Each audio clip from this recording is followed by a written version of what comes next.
Hi friends, welcome back to my channel. இன்றைக்கி நம்ம பார்க்க போகிற ஒரு ஹெல்த் டிப்ஸ் என்னென்னு பார்த்தீங்கன்னா, காலையில் இந்த அறிகுறிகள் தெரிஞ்சால் அசால்ட்டாக இருக்காதீங்க.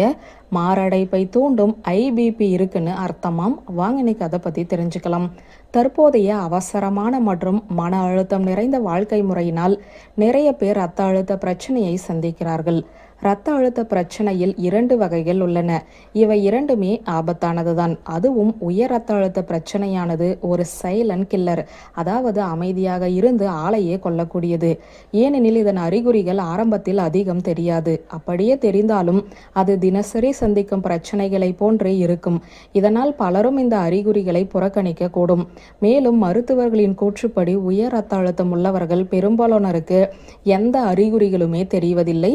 எனவே உயர் இரத்த அழுத்த பிரச்சனை உள்ளதா என்பதை பரிசோதனை மூலம் மட்டுமே உறுதிப்படுத்த முடியும்.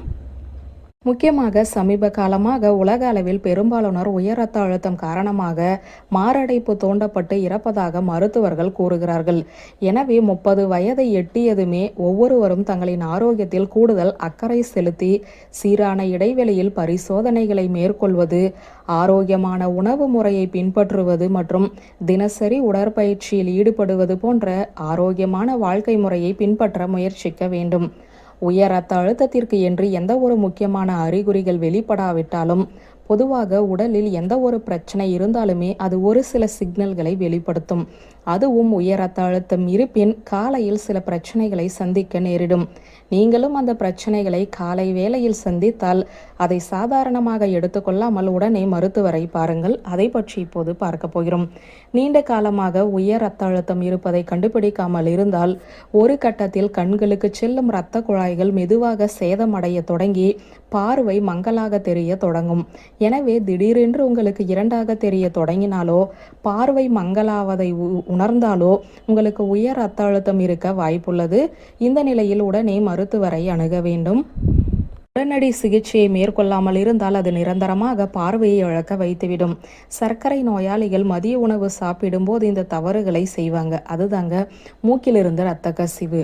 உயர் இரத்த அழுத்தம் இருந்தால் மூக்கிலிருந்து இரத்தம் கசிவது என்பது அரிதான நிகழ்வு.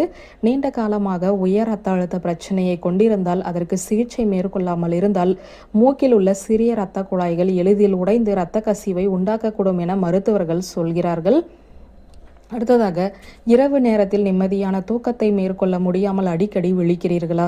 அதுவும் காலையில் தாகம் அதிகமாக எடுத்தால் உடனே இரத்த அழுத்தத்தை பரிசோதிக்க வேண்டும். மருத்துவர்களின் கூற்றுப்படி சோடியம் நிறைந்த உணவுகள், அதாவது உப்புள்ள உணவுகள் தான் இரத்த அழுத்தத்தை அதிகரிக்கும், அதிக தாகத்தை ஏற்படுத்தும்.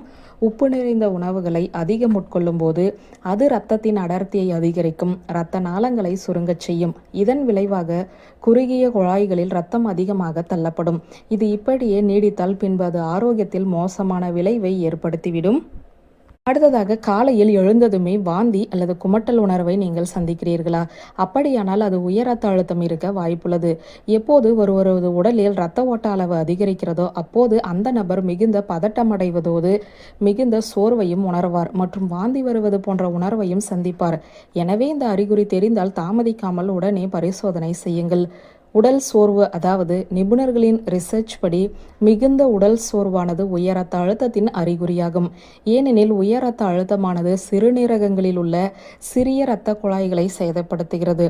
இதன் விளைவாக சிறுநீரக நோய் மற்றும் சிறுநீரகங்களின் நச்சுக்கள் அதிகம் குவிந்து மிகுந்த உடல் சோர்வை உண்டாக்குவதோடு வீங்கிய கணுக்கால், கால்கள், கைகள், சரும அரிப்பு போன்ற அறிகுறிகளையும் உண்டாக்கும். எனவே இந்த அறிகுறிகளை சந்தித்தால் அசால்ட்டாக இருக்காதீர்கள். வியூவர்ஸ், இந்த வீடியோ உங்களுக்கு பிடித்திருந்தால் லைக், கமெண்ட், ஷேர் பண்ணுங்க. நன்றி.